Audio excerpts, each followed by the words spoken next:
दामोदर उपाध्याय जी, वाराणसी से।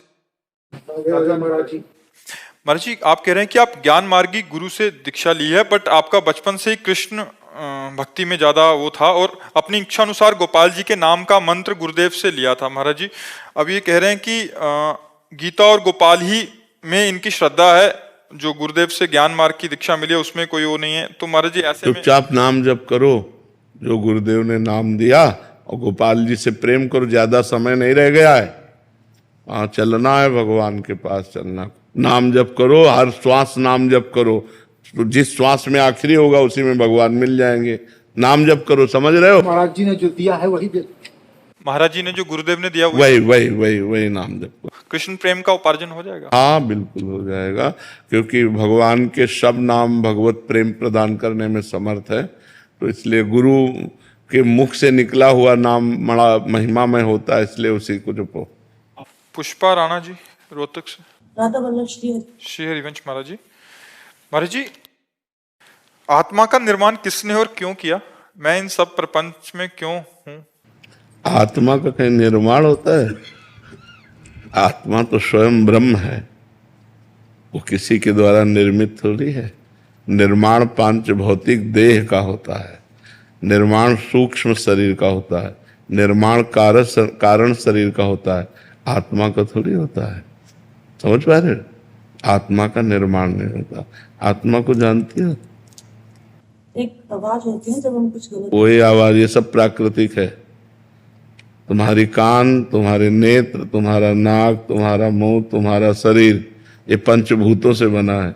अंदर जो सिस्टम मशीन सूक्ष्म शरीर है वो भी प्राकृतिक है, माया से रचित है। उसके अंदर जो कारण शरीर वो भी माया से। आत्मा सबको प्रकाश देती है, वो शांत प्रकाश स्वरूप है। ये सब आवाजें इंद्रियों में होती है, उसमें नहीं होती। वो शांत, शांताकारम, वो शांत है। पहले भजन करो डट के। और ये क्यों रचा, कैसे रचा, आपकी रचना है। आप फंस गए अपने स्वरूप को भूल करके। आप अपने को स्त्री मानते हैं ना, तो आप अपने को आत्मा तो नहीं मानते। अब जो कर्म कर रहे हैं वो आगे फंसाव डालता चला जाएगा। जैसे मकड़ी अपने जाल को बुनती है अपने अंदर से और उसी में खेलती है, ऐसे हम अपनी वासनाओं से खेल रहे हैं। हम अपने कर्म में फंसते चले जा रहे हैं। आप वासना मुक्त हो जाओ, मुक्त हो गए। आप ब्रह्म स्वरूप हैं।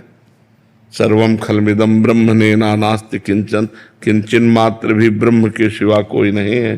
पर हम अपने को ब्रह्म थोड़ी मान रहे, अपने को पुरुष मान रहे, अपने को स्त्री मान रहे, अपने को अच्छे कर्म करने वाला, बुरे कर्म करने वाला, ये सब मानकर हमारी मान्यता ब्रह्म भाव से हट गई, तो हम भटकते घूम रहे हैं।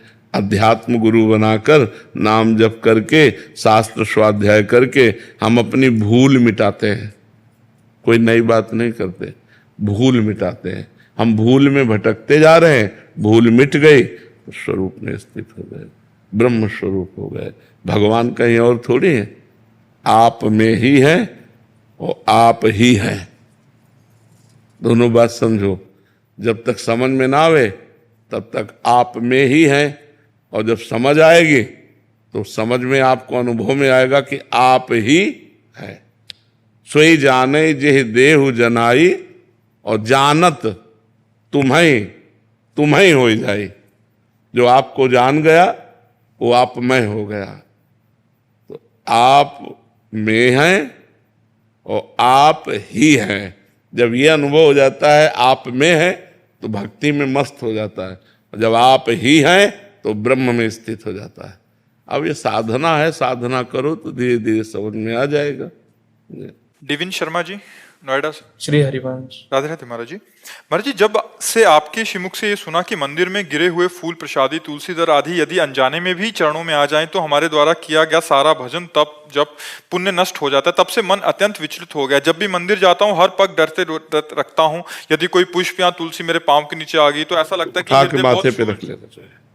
जैसे पैर में लग गए तो उठा के माथे पे रख लेना चाहिए, जेब में डाल लेना चाहिए। यमुना जी या ऐसे पवित्र जगह जो मान लो फूल या ऐसे, तो वो फूल जो प्रभु के श्रीअंग में चढ़ा हो, और अन्य फूलों से नहीं। महाराज जी, प्रसादी मिलती है जैसे महाराज, हाँ हाँ हाँ, तो पत्तियां वगैरह गिरती हुई जाती हाँ, हैं। वैसे सावधानी रखनी चाहिए लेने वालों को। पर अपने जैसे पैर के नीचे आ जाए तो माथे पे रख ले तो वो अपराध फिर मुक्त। ऐसे चलना पड़ता है जैसे बिल्कुल। हाँ, अब ये तो हम भी चलते हैं ऐसे, मंदिर जाते हैं तो हम ऐसे देखते जाते हैं, अगर सामने तुलसी दिखाई दी तो रुक गए, तुलसी जी को उठा लिया, या कोई पास हुआ तो बता दिया ऐसे उठाओ। पैर रखना, इसीलिए देवालय, तीर्थयाटन, इनमें बहुत सावधानी रखी जाती है कि हमें अपने पुण्य बचाने हैं, पुण्य नष्ट नहीं करने हैं। अब जैसे भगवान का प्रसादी जो वो अगर गिर पड़ा उस पर पैर रख, इसका एक कथा है। पुष्पदंत जी भगवान शिव जी के एक पार्षद हैं, तो काशी नरेश का बगीचा था जो विश्वनाथ जी के लिए वो पुष्प रखते, तो काशी विश्वनाथ जी के पार्षद हैं तो रात्रि में ही ले आते थे। अब दिव्य अंतर ध्यान गति से तो आसपास सब सैनिक लगे रहते और सुबह सारे फूल गायब। तो राजा ने कहा चोर अगर चोरी करता तो बाहर से आता, ये फूल कैसे गायब हो जाते हैं?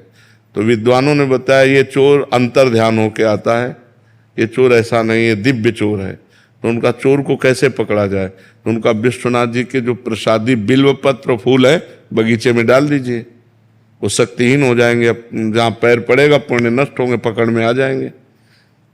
ऐसा ही किया गया। तो जो ही उन्होंने पैर रखा सारी शक्ति नष्ट हो गई।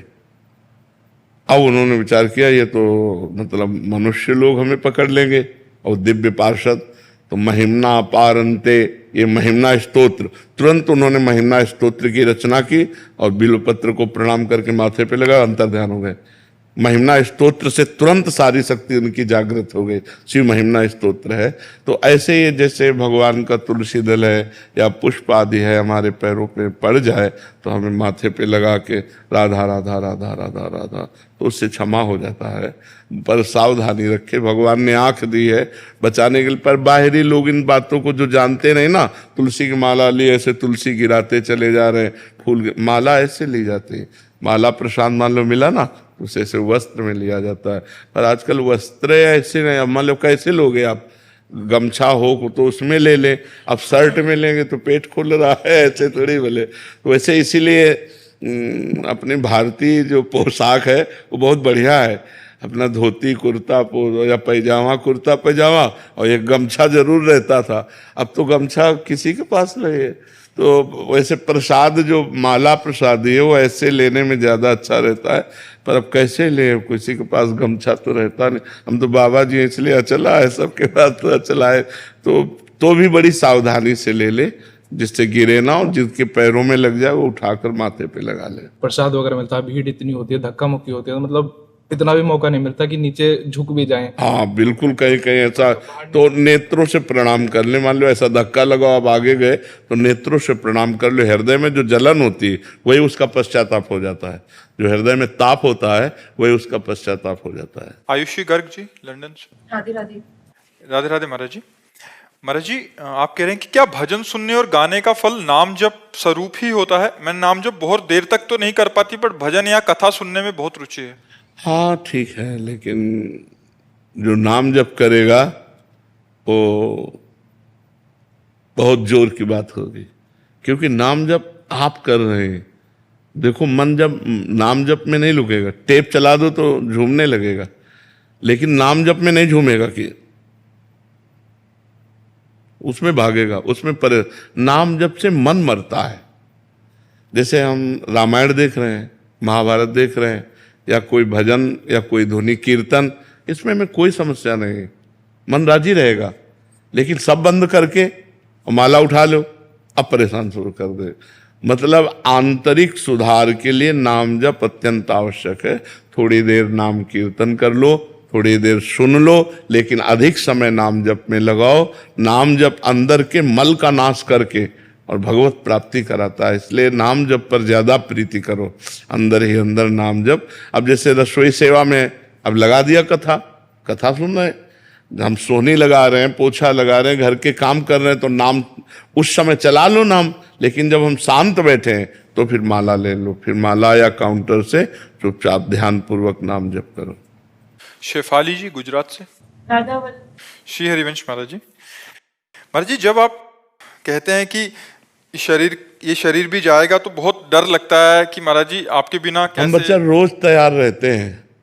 अब अंदर की तुम्हें बात कहें, जैसे रोज तैयारी की जाती है ना कि हमें बम्बई जाना है तो कपड़े और ये वो सब समेत, हम हर समय तैयार रहते हैं क्योंकि किडनी फेल है। अब 20-22 साल हो गए, अब कितने दिन चलेगी भगवान की इच्छा, मतलब रोज तैयारी रखते हैं हम। पर अभी तो जीना सीखा है आपसे, तो फिर कैसे हम।